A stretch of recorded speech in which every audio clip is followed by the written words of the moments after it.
So first of all, you're not in the wrong room. This is going to be how shit works on time.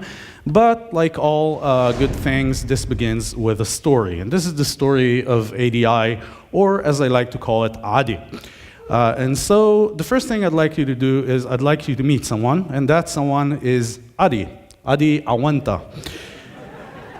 Adi Awanta has a dream. In his twisted little brain, he has this notion that an artificial design intelligence can actually be used by anyone to build any sort of website. And the thing he has in his mind is to provide his many, many friends with the ability to actually, with no knowledge at all, create a website for Beitar Yerushalayim, their favorite soccer team.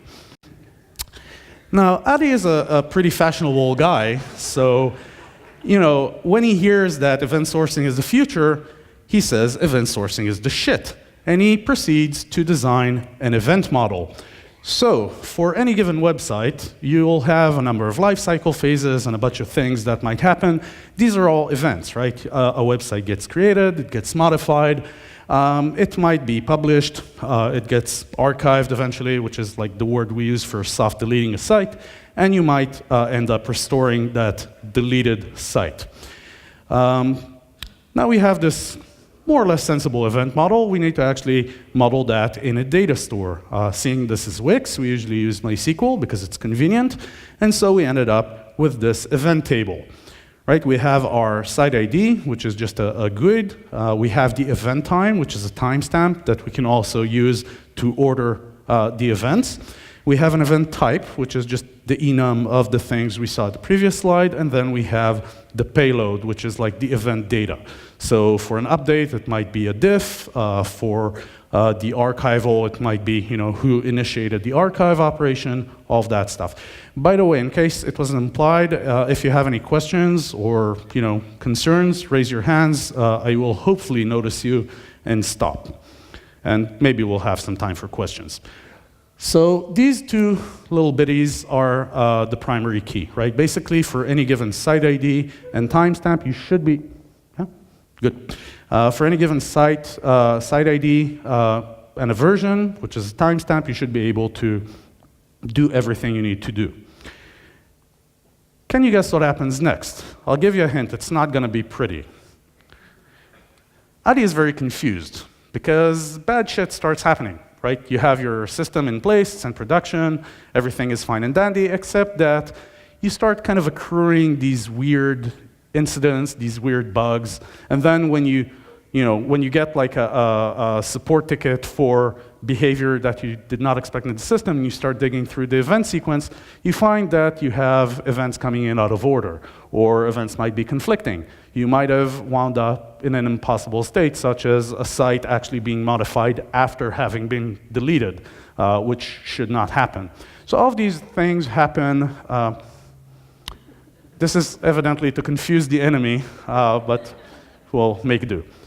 So all of these things might happen, and with that kind of exposition, we can move on to how shit works, time. We will begin, as usual, with an encyclopedic definition of what time is. This is a lot of text. You should not be reading this right now. If at all, you should be only focusing on these things. So time is a system of sequential relations. It's indefinite and continuous because, until the heat death of the universe, time will not stop, and in which events succeed one another. Keep that in mind. We'll circle back to that in a bit. So, seeing as we're software engineers, or, kind of wish we were, we need something precise to work with. We can't just hand wave and say, oh, there's time, let's use time. No, we need some precise definition of what time means and how to work with it. So we need a model for time. And in order to model time, we need to take three things into account. The first thing we need to take into account is encoding. And encoding has two things to take into consideration. So for every kind of representation, computer representation of time, you will basically have these two things. You'd have the resolution of the timer and the epoch. Now, the epoch is the beginning of time, right? Time 0 is a certain arbitrary point in time, the most famous of which is the Unix epoch, which is January 1st, 1970 at 0000, yada, yada, yada. Right? That is an arbitrary point which was chosen because whatever. Right? They needed some arbitrary reference point, so they just picked that. The resolution for your typical kind of Unix timestamp would probably be 100 nanosecond increments. It might be different. It depends on your operating system, depends on your hardware, depends on a whole bunch of stuff. But practically any representation of time in a computer system amounts to this essential model. The beginning of time plus the resolution times the increment. If we take any point in real time, right, any one single point in time, we call that an instant or an event. It doesn't really matter. What you need to worry about is what happens if you have two events that are basically within the same span of time, the same duration that your resolution represents. Well, they're both going to map to T3 in this case, which gives you an event conflict, right? So it's actually it's not only kind of trivial to get event conflicts if you're basing your event system on timestamps, it's inevitable because you don't really control when events get registered. You're in an asynchronous network, things coming in, things going out, all sorts of stuff happens, large volume. Inevitably, you will have two events happening at the same space of time, getting mapped to the same timestamp, and then you get an event conflict. So, that is one thing to take into account. Now, beyond encoding, the second kind of concern that we need to model is how to bootstrap our kind of clock, how to bootstrap our model of time in the system, which means, where does it start? Right? We have a notion of an epoch, but when a computer or a CPU starts up, powers up, it doesn't really know anything, right? It doesn't know what date it is. It doesn't know what time it is. You need to calibrate the clock so that the computer knows as it starts up when it is in relation to the designated epoch. Now there's kind of two or three canonical ways of doing that. So if you remember back in the MS-DOS days, the first thing the computer would do when you booted it up is ask you, what is the current time? And then it would set the system time to whatever you kind of plugged in. Kind of more modern computers used to use battery backed up clocks in order for you not to have to actually type it in every single time you start your computer up. And in recent years, a lot of systems have simply forgone, like in the era of connected devices, everything is kind of connected to the internet. Time servers are accessible. You might use NTP to bootstrap your clock. And all of those are sensible options. And once you've bootstrapped your clock and you have your encoding in place, you need to figure out how to actually update the system clock. So the span of time between these two kind of ticks of the clock is essentially the resolution of your timer, which means that at some point you need to increment the counter. You need to actually update the clock. And the question is, when do you actually do that?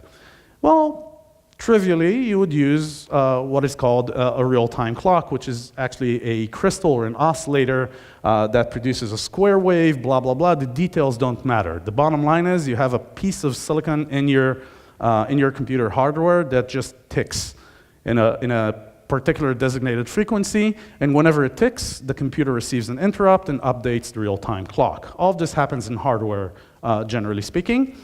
So this is pretty straightforward. Now the problems begin, because the real-time clock is not perfect. So any clock in any kind of computer system exhibits what is called a clock drift. Here you have a graph from an actual blog post dealing with NTP specifically, but it charts clock drift from like a reference atomic clock, and these are milliseconds, so it's microseconds. And it turns out it turns out you can actually have your clock drift by as much as 200 microseconds, which doesn't really seem like much, except you might just be comparing two timestamps that were generated at the same time, but with the clock drift might end up in like two durations and two different clock ticks. So that actually does cause issues. Now, clock drift is caused by a number of things that might include temperature, it might include like power supplies. There's any number of subtle causes that generate clock drift. But what you should bear in mind is that when you have two clocks, even if they're perfectly synchronized to one another, which, as we'll circle back to, is an actual physical impossibility, but even if you could, they're gonna drift out of sync sooner or later, right? So that is not a tractable problem. This brings us to a whole nother category of problems, which is the problem of distributed time.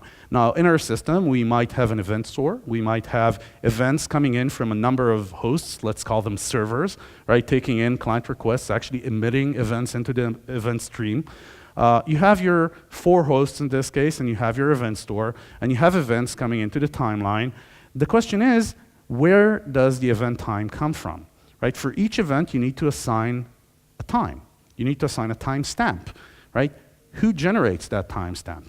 Well, you might think, trivially, well, I'll generate it from within the app servers, right? That's easy. You do in Java, you do a system.get system time or nano time or whatever mechanism you feel like using, and just use that. The problem with that is, if your clocks aren't perfectly synchronized, you might end up with an event stream that is out of order, right? And it's trivial to get to that situation. Now, I didn't even bother including a slide about this, but kind of the obvious conclusion to this is, well, can't we just generate it on the database and maybe have one single thing responsible for generating timestamps in a consistent way? Well, you could, except that basically any modern NoSQL database is a distributed system in of itself. So you have the exact same problem on the other side. Conversely, if you're not on a distributed data store, well, there are other things that'll screw you over, such as not being able to scale, or not being able to scale to a number of events, or event rates, or any number of nasty things. So this is not really a problem you can solve just by moving that exact problem from one end of the flow to the other. Now, you might say, well, I'll just use NTP, right? NTP, for those of you who haven't run into it somehow, is Network Time Protocol. It's sort of the tried and true, battle-tested, ubiquitous way of synchronizing clocks. The problem with NTP, by the way, is an amazing piece of engineering, right? It's amazing. It works. It really does. The problem is it works up to a point. So it turns out that, and it was actually kind of hard to get at these numbers because there hasn't been that much research done on the accuracy of NTP. The most recent numbers I could find were from 2005, and it turns out that 90% of the systems they measured were accurate to 10 milliseconds or more.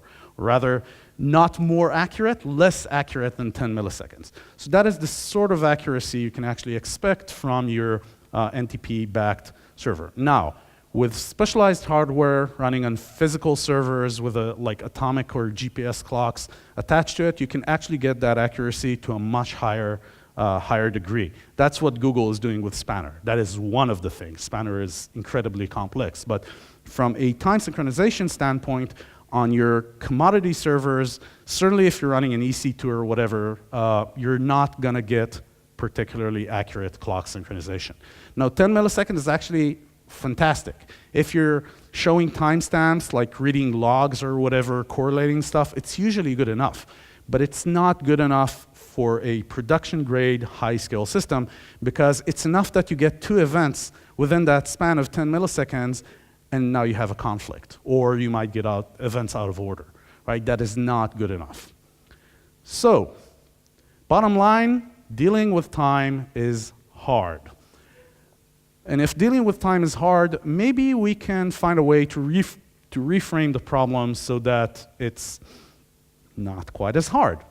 So, the thing about this is, if you take a sample event stream, like a site has been created, updated, and archived, and you have those timestamps, do you need the wall time? And by wall time, do you need to know that an event has occurred on May the 3rd, 2017 at 15 minutes past 10 in the morning? Do you really care about that information? I'll give you a hint. Generally speaking, you don't, right? You don't really care about dwell time. It's just metadata. You should store it. You might need to display it. You might even need to query on it for kind of an approximate query, but you should never rely on that for anything substantial because it's metadata. It's not precise. The thing that you do care about is the ordering of events.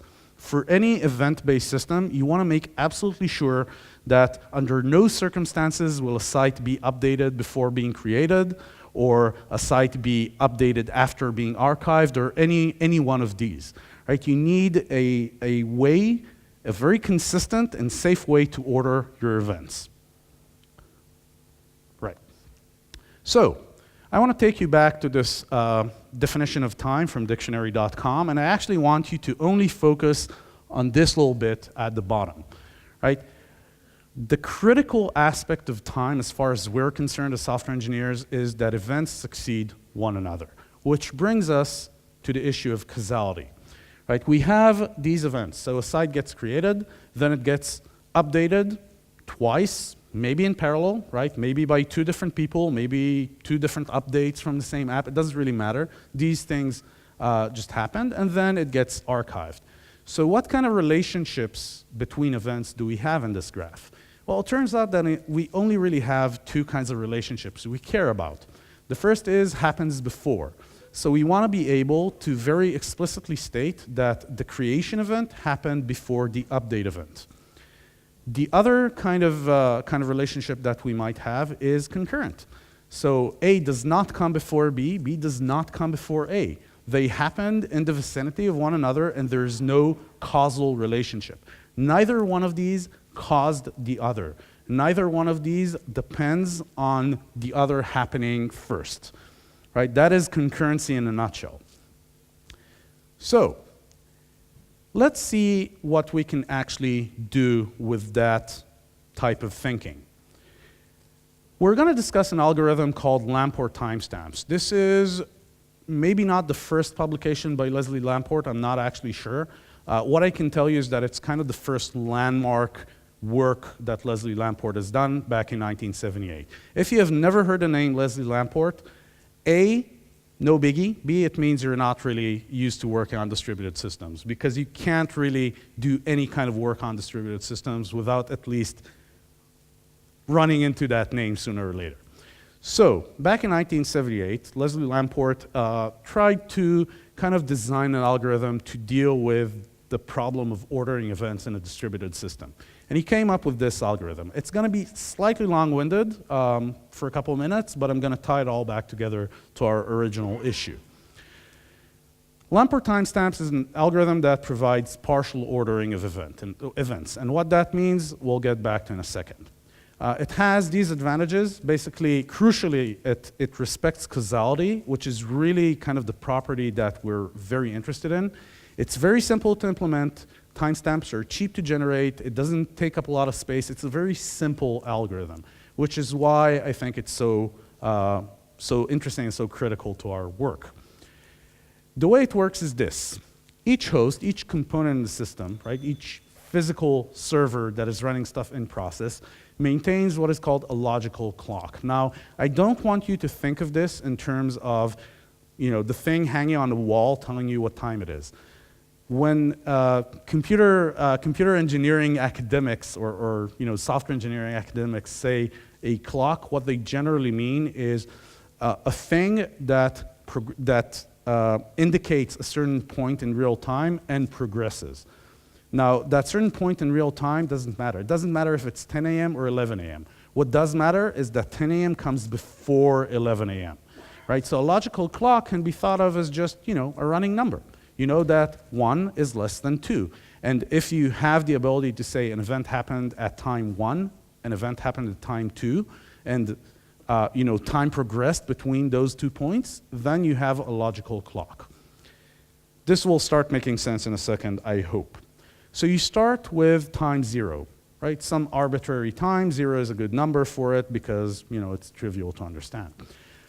When you're sending a message or performing a write, which is one of the cases of sending a message, you increment your local clock and you attach it to that message. So if I'm creating the first event for a site, right? I'm creating the created event. The first thing I do is I mark it with the clock at the time the event was generated on my own local host. That is it as far as the write side is concerned.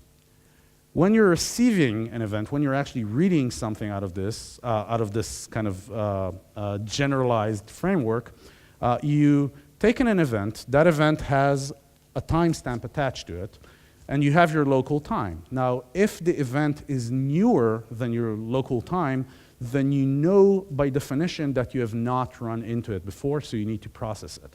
If it's older than your current time, then you have seen it before, you don't care. Next, you just update your local clock past the latest event so that you don't, if you receive it twice, you don't actually need to process it again. And you're done. This is the whole algorithm. Well, kind of. Because, and once again, this will all tie back to the major theme in a second. This is a partial ordering of events. So it deals with causality. This is an ordering system where we take two events and we can say, this event has to happen before that event. What it does not deal with is concurrency. Lamport timestamps do nothing for events that happen at the same time. So if we actually run the graph that was present a few slides back, we might get these numbers. We might get these versions for events. We might get t equals 1 for created. We might get two events with t equals 2 for the updates, and t equals 5 for archived. Right? So this doesn't actually give us enough information to construct an ordering. This does not give us enough information to assign versions to these events. We need to somehow figure out what to do about two events that happen at the same time. So the ordering must be stable, and what I mean by that is it needs to be computed the same however many times you compute it on whichever hosts you compute it in. Right? It can't be something that depends on extra state that is not present in the event stream. And it need not correspond, this is kind of an anti-requirement, right? The total ordering doesn't necessarily have to correspond to real time. And what I mean by this is, think about a shopping cart, for instance, right? You have a shopping cart experience. You added a product to the shopping cart, you added another product to the shopping cart. As long as the resulting shopping cart is correct, you don't really care what order these ads happened in. You just don't care, it doesn't matter. But you need some way to say in a consistent manner that, yeah, I got this update first and this update first. It doesn't, second. It doesn't actually have to correspond to the order of events in real life. It doesn't matter if the person emitting the first ad clicked on it before the second ad or vice versa. You don't care. You only need a consistent way to order these events. So you can actually use anything that is consistent as a tiebreaker. You can use the metadata that you have with your event. Generally speaking, when you write an event, the event is produced on some host somewhere. Well, you can use that host's MAC address, right, to tie break the comparison. That is a consistent mechanism. And it doesn't really matter what the host name is as long as two different host names consistently give you the same, the same direction for the tiebreaker. So, to kind of tie this back into reality, why did we go through this hellish algorithm or hellish approach to dealing with things? Why did we have to go through this generalization and this mathematical framework for dealing with events? Well, the thing that we started off with, our assumption when we built our system, or rather when Adi built a system based on timestamps, is what he was looking for is a property called serializability, which is to say that what he was looking for is a certain guarantee that two timestamps that that you can take two events, take their timestamps, compare them, and if one timestamp is lower than the other, you know these events happened in that particular order. So what this thing buys us, this whole algorithm that is actually way simpler to implement than you'd think, as we'll see in a second, what it gives us is that it gives us the ability to assign versions to events that respect causality, that are totally ordered, and that do not rely on the runtime clock with all of its issues.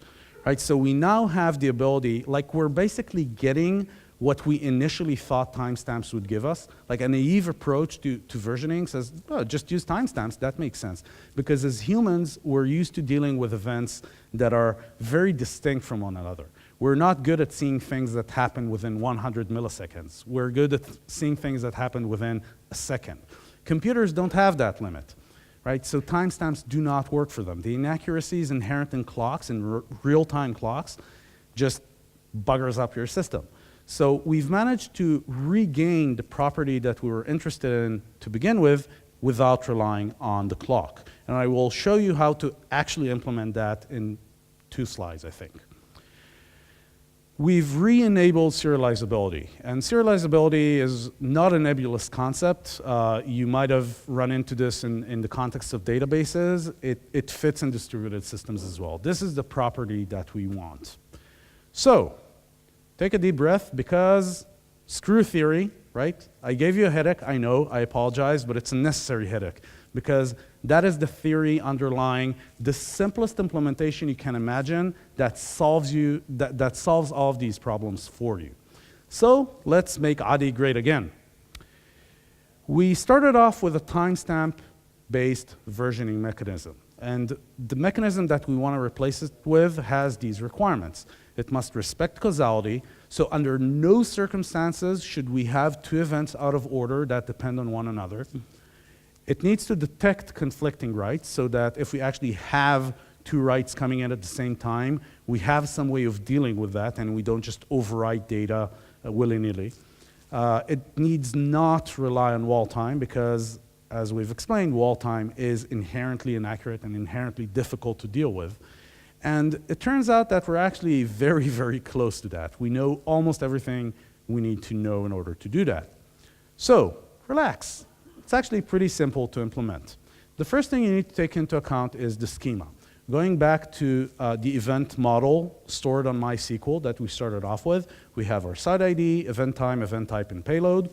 The first thing you need to do is stop keying on timestamps, because that is bullshit, right? That does not give you the guarantees that you want, and it does not give you the safety that you need in order to operate your system correctly. The second thing you need to do is to add an explicit version column. Now, a version is a running number, 0 to however many. In this case, I chose medium int, which is 24 bits. It gives us a key space of 16,777,216 events, which should be enough for anyone. You might even go with a 2-byte version number if you're convinced you're not going to have more than 65,000 events or so. And in terms of schema, those are all the changes you need to do. When you have this schema in place and you need to read events, it's actually pretty trivial. You just read as is, right? All of the queries that you had before, like give me everything up until right now, or give me the site at version, whatever the version is, all of these things work the same. There is no fundamental difference. On writes, though, you have your client, and we're fashionable, we're an event source system, so obviously we're also CQRS, so the client emits commands to the server, commands 1 through n. The server will in turn communicate with a MySQL store in order to actually get these things done. So on write, you have your commands, you want to generate new events and attach them to the end of the event stream. The first thing you need to do is figure out what the latest version is. This is not something that you have to do with timestamps, but as we explained, timestamps are bogus. So yes, this does add an extra round trip to the database on writes, but writes in this system are actually append only, so they're pretty cheap to begin with. So you're pretty safe. You read the latest version of the event stream. We'll call it V0 for purposes of not having too many letters on screen. You generate the subsequent events, right? Every command normally maps to 1 or more events, or rather, it could map to 0 events, but that's kind of meaningless. So you generate the events that you would want added to your event stream in a database, and you write them atomically. And what do I mean by atomically? In the case of MySQL, you might want to write them in a transaction, and you definitely want to write them in a batch to save on round trips to the database. A transaction might sound scary, but it's actually not even necessary because, as you'll see in a minute, you're going to fail. Like if you're racing with another client, shall we say, on writing events, you write them in order. So the first event that fails to write will fail your whole process anyway. The transaction is just extra safety. You write these atomically. Now, two things can happen. You might succeed. Beautiful, that's what you want. You take the new version number, you return it to the customer, you're done. And then you might fail. Why would you fail? Because you have a duplicate primary key. If you can recall, just a few slides back, we added a new primary key column. We have a composite primary key that is the site ID and the running version number. So if I try to write the next event, let's call it version 8, and Shaikh Firhil, being the notorious bastard who sticks his nose into everything, also tries to write the same event at the same time, event number 8, we're racing. And one of us will succeed and the other will fail, right? So if I fail, what does it mean? Well, it means that there's been a concurrent update. It means that someone else came in and actually wrote an event, and I now no longer have the latest version in my disposal. So going back to this flow, well, this is an optimistic clock failure. And this kind of explicit system gives us the ability to actually say, okay, what do we want to do with it? Well, we can do a whole bunch of things. If it's safe, if no changes to the event stream can be conflicting, we can just retry. Regenerate these events with the new version number and just try it over and over again, and we will eventually succeed. This is a pretty standard and pretty safe approach. That's what site properties does. I think, yeah, site properties is one example. This is pretty straightforward. If you go this route, just make sure you have some metric for it so you don't actually, spin on retries all the time, because that depends on how much contention you have. So it's something just to keep watch on, but it's not a big deal. The second thing you might want to do is, depending on your domain, you might want to say, okay, well, if I have two events coming in, one example would be in Wix ADI, right? You have two update events coming in.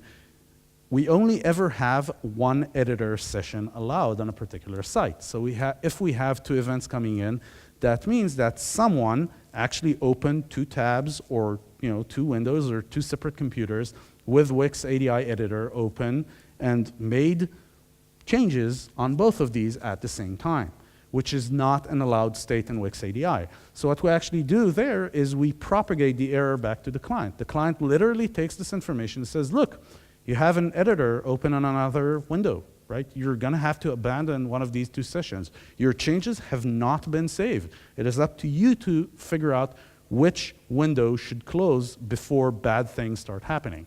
So that is another choice we can make.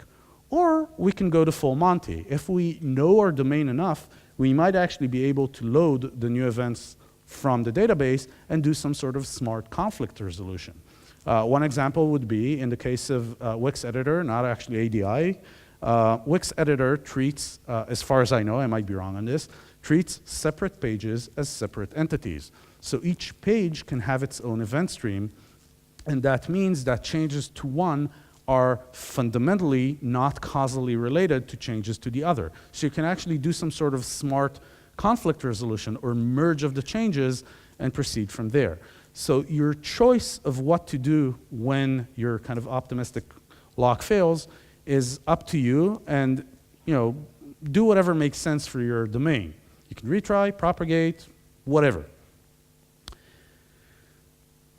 Believe it or not, this is everything we need to do. Right? This is the whole change from Adi's work with timestamps to a sensible, workable system. This is a very simple implementation of Lamport timestamps. It might not look it, but if you dig into the details, you'll find that it's exactly Lamport timestamps implemented on top of MySQL with optimistic locking thrown in for serialization. That is a very, very simple way of implementing this type of system. Yes? So the question is, should the reads be atomic with the writes? Really, that depends on your domain model, but generally speaking, you do not want to have any kind of serialization between reads and writes. In some cases, you don't really have that choice. You need to maintain causal consistency, and you have to do that. But luckily, normally you don't.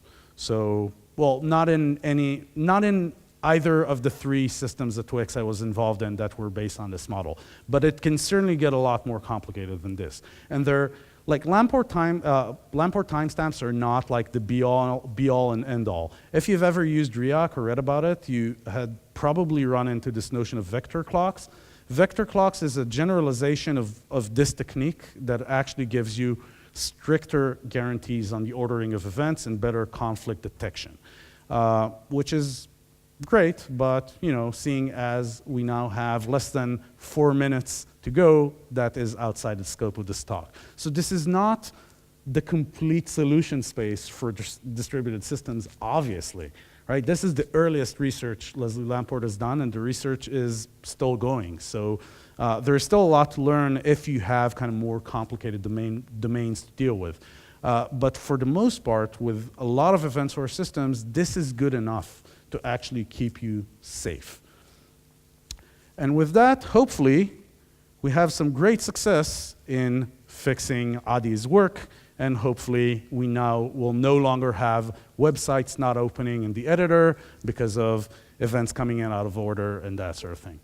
There is a question in the back, but before there is a question in the back, give me 20 seconds because at this point I'm pretty much done, but I would really love a round of applause for a resident guest, Kfir Adi Bloch.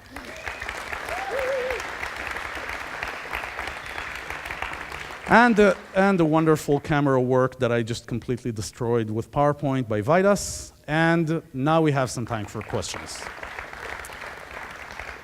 Yes.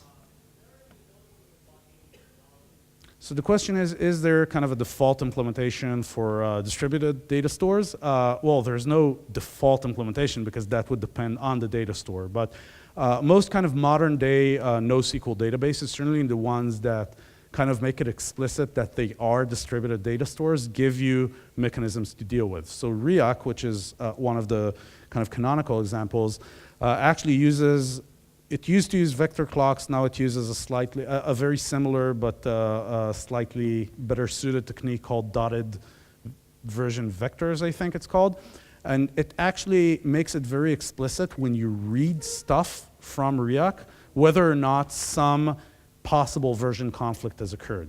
Now, Riak is unusual in that it was, to my knowledge anyway, the first kind of mainstream database to actually give you back 2 answers if it can't tell the causality apart. Like if you have 2 updates and Riak can't make sense of which one happened first, it'll give you both and it's up to you to kind of solve the conflict. So yes, there are more advanced techniques, but there is no kind of general purpose solution that I'm aware of. So the question is, well, it wasn't a question, it was more of a trigger with respect to master-master replication between 2 MySQLs, at which point I will refer you, A, to any talk about the CAP theorem, which kind of explains why that is fundamentally a bullshit premise, and B, well, no longer, since after the last spring cleaning, this no longer shows up. But we used to have on the Metasite Republic room a very big graffiti by Max that said there is no master-master replication. So the question is, there is a certain span of time between reading in the latest version when you're generating kind of the next events and actually trying to write them, which is a span of time in which, concurrently new events might be written to the database. That is essentially the same as the usual kind of race you have, except it just makes it a bit longer. It doesn't really matter. You read in the version, you generate the events, you try to write them, you might fail. Now you have a bit of extra time in which you might fail. But it's actually very, very, very little. And it's worth it because it gives you safety. That being said, you might have, as is the case, like if your updates are causally related, and with this I'll finish, causally related to previous updates, you might want to implement a more kind of explicit optimistic lock mechanism where when a client requests a write, it actually gives you the base version on like its last known state, the state on which it's based. And then you can just generate the next events without doing that read round trip to the database. It might make sense if your kind of domain allows it. For things like Wix ADI or generally speaking editors in which every update is normally causally related to the previous update, like you can't take two diffs and easily mix and match them, right? They have to compose in order. If you have this causal relationship, you can usually find a way to skip that read, which gives you that extra bit of performance, but it's not going to be the biggest problem that you're going to be facing. Okay, we're straight out of time. Thank you very much for your time, and I hope you had some fun.